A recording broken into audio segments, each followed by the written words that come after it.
Hello, and welcome to Budgeting for the Graduate Student.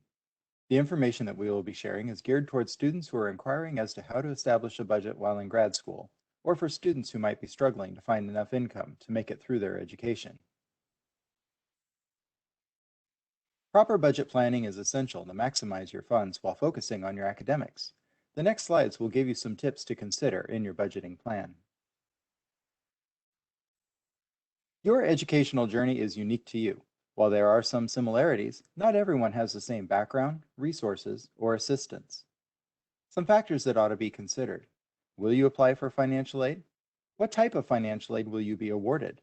Will it be enough to cover all costs either billed by the school or off campus like food, housing, and transportation? Or will you have it just cover the gap between your available personal funds and expenses? Personal funds can be your savings and or various types of investments. Before you settle on whether you have enough aid is determined by your costs. Not all graduate programs offer on-campus housing and meal plans. You are going to have to solidify your housing situation and know exactly what expenses you will have and if this will be represented properly in your school's cost of attendance budget. Although schools' financial aid offices have a little wiggle room in determining indirect or estimated costs like room and board, transportation, and miscellaneous expenses, they most often will not create individual budgets for students who represent your unique situation. Let's review an example. Joe's student is attending XYZ University for the fall term. Joe received financial aid, including student loans, which covers his tuition and fees, and he will receive a refund from his school to cover his living expenses. First, he needs to determine his funds available from all sources. In this budget example, you can see that Joe is receiving $10,000 from a refund of his financial aid award after the school's billable charges have been satisfied. Joe did not receive any assistantships or work study and has earned $1,000 from an off-campus job. He has saved $4,000 as well for a total of $15,000 in income for the term. Next, Joe needs to identify any one-time expenses that need to be covered out of his available funds. Examples of these expenses include books and digital resources or subscriptions of $1,000, equipment at $300, supplies for $200, computer and software for $1,000.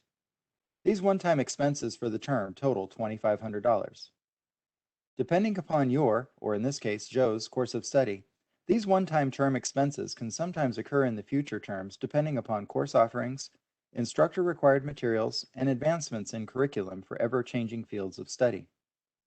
Make sure you consider working with an advisor to plan out your entire year's courses at the beginning of your year so that you can research and anticipate these charges throughout the year. Also, check with financial aid to find out when your anticipated financial aid refunds can be expected. How long you need to account for in a term is based on your next source of income and when it can be expected. If your income is primarily from financial aid, then you need to account for the time between refunds. Also, make sure you don't have any holds, unpaid fees, or fines, as they can delay your refund. If you have your refund going to your bank account, verify this occasionally, especially with financial aid or the business office, especially if you've recently changed banks or accounts. If your refund is via a paper check, make sure you account for delays in mail, especially during inclement weather months or if your check is issued from a bank or lending institution that your personal bank is not familiar with. They could hold releasing your funds until the check clears, causing a multiple day delay in access to your refund. Joe needs to identify all monthly expenses: rent or mortgage, utilities, groceries, dining out, entertainment, transportation costs, car payments and insurance, possible daycare, and an emergency savings fund. Build an emergency fund into your budget to help keep you on track when unexpected expenses arise. You can note that in this example, it assumes that Joe lives off campus, so he's incurring expenses monthly rather than paying a semester room and board. Most likely, you don't have a meal plan as a graduate student and are paying for meals individually either through your grocery shopping or buying individual meals out. Here's some questions you can ask yourself. What expenses have you encountered or expect to encounter on campus? Has your school identified reasonable expenses for the area around campus? Does your residence live near public transportation hubs and get you to the campus in a reasonable amount of time? Are your student loans in deferment or grace? And how are you going to handle your student loan payments? In order to determine your total expenses, you'll need to identify the number of months in your term and multiply the monthly expenses by the number of months you need to pay. Again, remember that your monthly calculated expenses will have to be multiplied by the number of months in a term. Most often, financial aid refunds happen once a term, either just before the first day or soon after the term starts. Money from this refund will need to be stretched across the entire term's months, not just the month it was refunded. In order to live comfortably, Joe should plan to make sure his expenses do not exceed his available funds.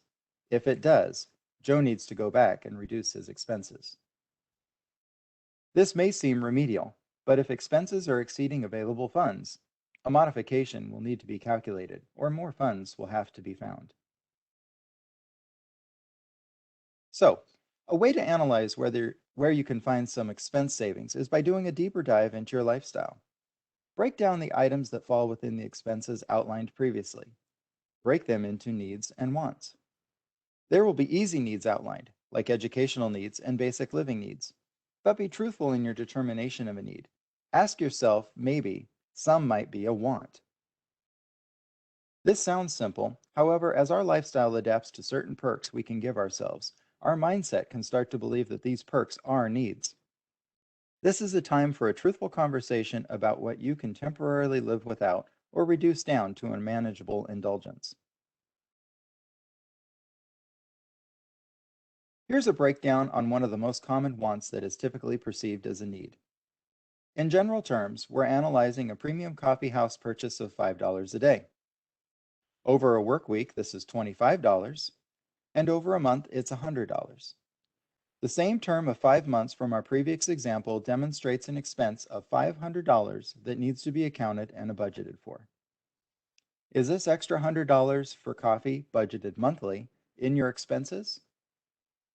What if you were to adjust your purchase down to just one coffee a week, say Mondays, and brew your own coffee at home for the rest of the week? This would equate to $5 a week, $20 a month, and $100 a term. Would an extra $400 a term be favorable in your situation? Let's analyze housing a little deeper. There are several options like on-campus housing and residence halls, which for grad students typically have more independence than undergrad residence halls. These can vary in price, like opting for a multiple student room living scenario versus single occupancy. Exploring living co-ops, if a college offers them, can vary in price and rent as well, but sometimes can offer other cost savings by sharing other resources you'd typically be expending resources on than if you were living independently off campus. Depending upon local community average rent prices, living off campus can usually give you a cost savings, if you're practical. Living alone or with a roommate can fluctuate expenses. If you decide to share a living situation, explore the pros and cons of leasing together versus subletting from an established tenant. Although fair housing and renting laws prohibit special pricing based on tenant demographics, inquire about if there are options for being a student, like property manager or other tenant services you could be responsible for that might change your rental agreement. However, these responsibilities might take time and might need to be thought of as a job, so plan accordingly and make sure it does not affect your academics. Consider living with relatives like parents or someone who would be most proud of you earning your degree. This can be a tough ask, but sometimes can offer some good savings. If you own a home, some students have considered refinancing their current mortgage to get a lower monthly payment. If you're considering this option, please consider discussing with a tax advisor or a financial planner to understand how this might impact you financially, separate from education financing. Also, be mindful that this may impact your credit, especially if you are looking for credit-based financial aid sometime in the future. Remember, being in an on-campus living situation typically will include utility expenses, so when you're comparing costs versus off-campus options, see if such utilities as electrical, sewer, gas, water, garbage, internet Wi-Fi, homeowners dues, or maintenance or landscaping grounds fees, etc. is included in your rent or lease agreement.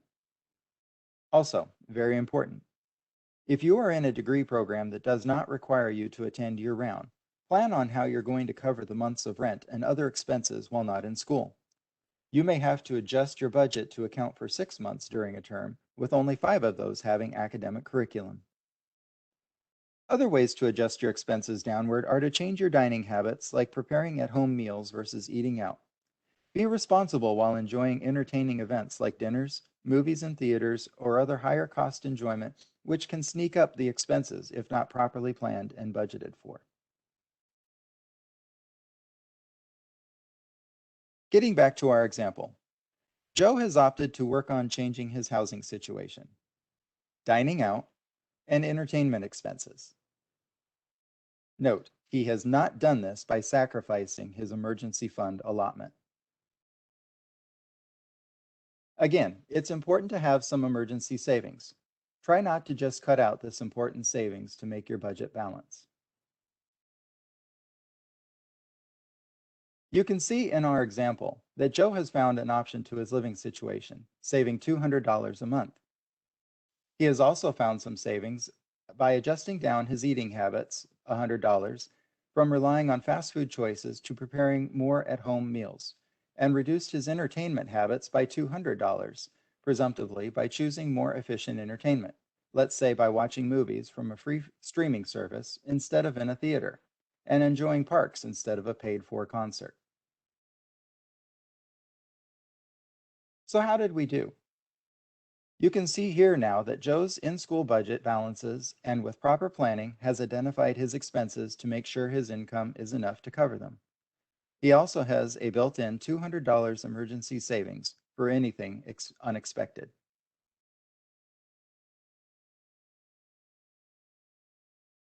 Let's shift gears to budgeting beyond school. Although all offers of employment can vary, one might see an offer of employment include benefits and incentives beyond just salary or hourly wage. Benefits like health insurance, life insurance, and retirement plans can be provided to the employee or can be an offer you choose to opt in on.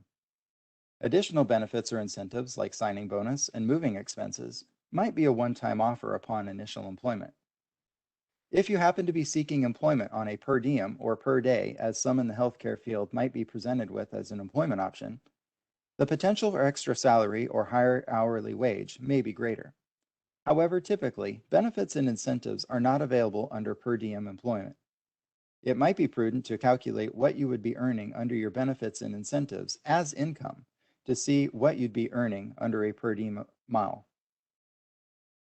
Note, if you happen to be in a career that pays an hourly wage, you may want to check with your employer on how overtime is offered. Also, for all employment, the regulations on working for another entity other than your main employer may be limited. Per diem and overtime are not the same thing. Expenses can be tricky at first to acknowledge, especially starting out or starting a new career at any time in your life. One can easily pay for things without realizing they could be calculated into a budget and accounted for. Some of the expenses listed above should be considered to be addressed into your postgraduate school budget. Some expenses will be the same and just need to be modified with new dollar amounts, but others will most likely need to be added. Remember, budgets are modifiable, and as life changes, so should your budget. The following slides are designed to inspire thoughts and ideas for you to consider as you start your career outside of academics. You've spent many years in higher education for your profession. Now you might be wondering, can I start enjoying more in life while being financially responsible? It is practical to keep with your emergency fund. Recommendations across many advisors look for individuals to have around 6 to 8 months of your typical budget saved for a situation that you may face unexpectedly. You may want to consider that this emergency fund be your typical budget you practice in your daily life, not just necessarily a reduced budget. Creating or adjusting an emergency fund of 6 to 8 months living expense. Use actual numbers from all categories of expenses found in your budget, and be honest. You may want to explore insurance, whether it is rental, life, medical, short-term or disability, malpractice, and/or comprehensive. Professional career income can be diminished by just one setback. Consider seeking a certified planner who can advise you on what would be best for your circumstances. Lastly, addressing your loan debt could be a significant chunk of your budget. As with insurance, it might be wise to discuss your situation with a certified planner who can advise you on best options to approach repayment of your loans. Quick repayment of your loans may possibly limit tax deductions or reduce your loan payment program potential in your state. There may also be investment options to consider that with careful planning can earn more over time than the interest accruing on your loans, as well as loan forgiveness options for some loans.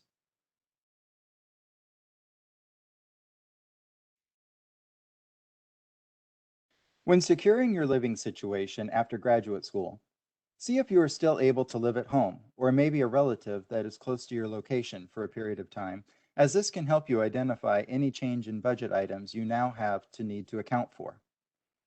You may still have to pay rent, but it might be more flexible and save you some incurring more expenses.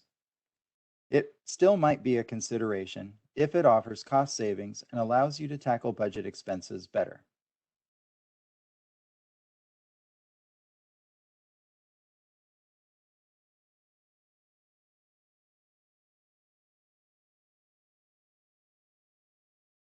When renting, still consider location costs and travel. An example why might be the potentially higher rent in the city versus lower rent in the suburbs, but with added transportation costs. Consider housing close to public transportation hubs, potential carpool options, or colleagues who work at the same or similar location.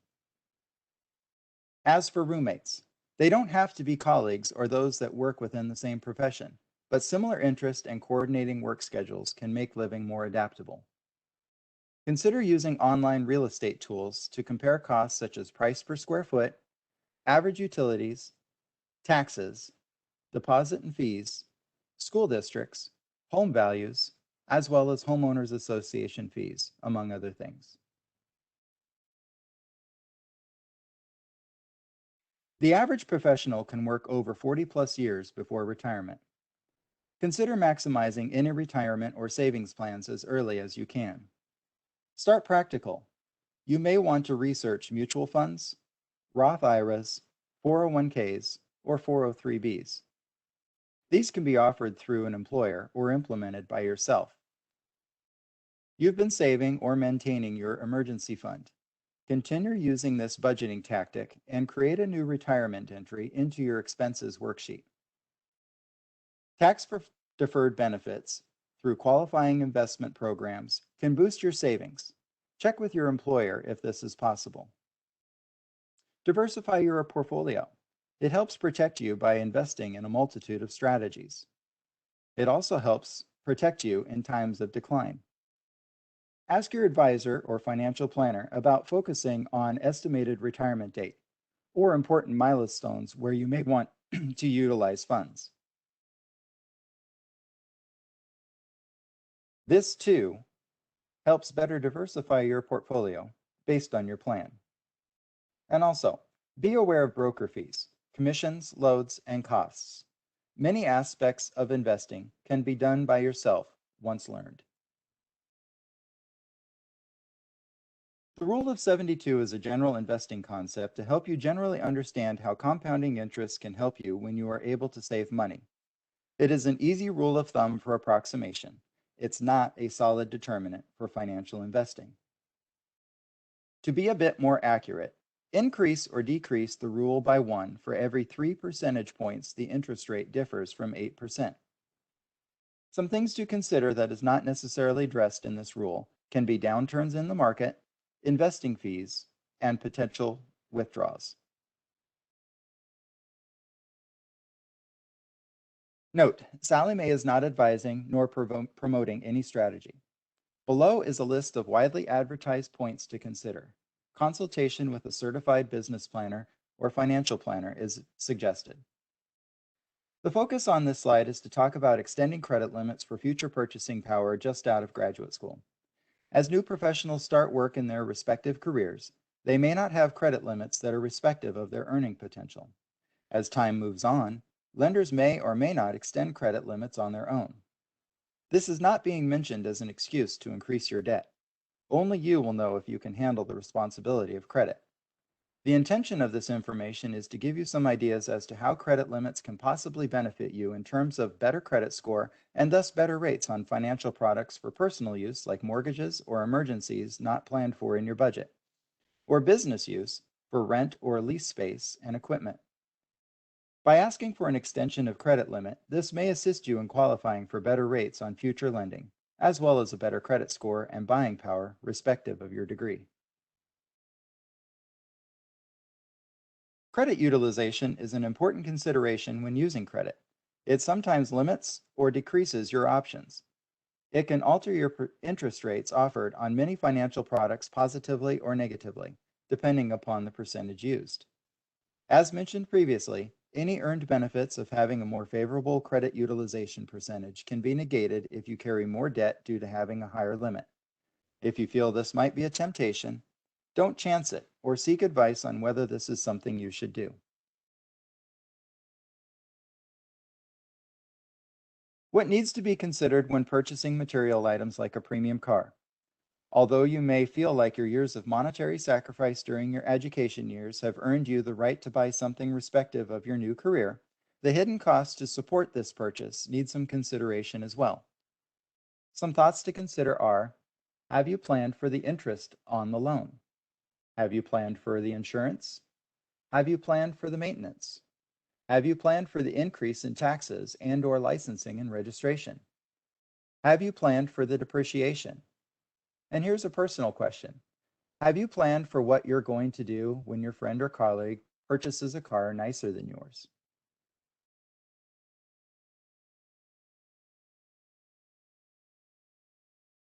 The intent behind this graphic is to show that each student is an individual and that a budget strategy only works when combined with a clear mindset on who you are and what you know you will adhere to.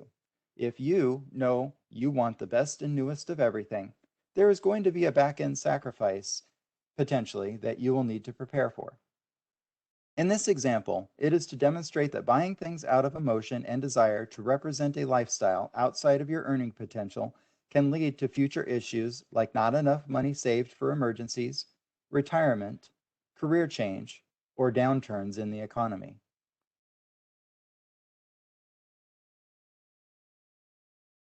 Chances are your school had a class that specifically addressed the health and mental mindset of a graduate or professional student, since typically these degrees can lead to additional stress and responsibility.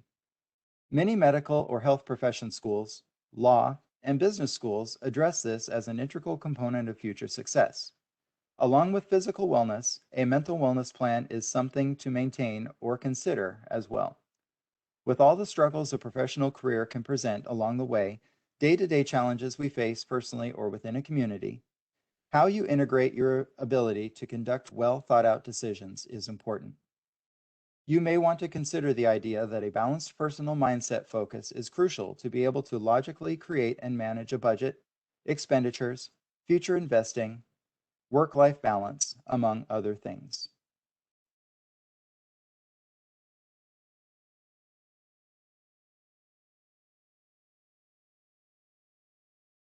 Thank you for your time and the opportunity to share information on graduate school budgeting. On behalf of Sally Mae, we wish you all the best in your academic endeavors.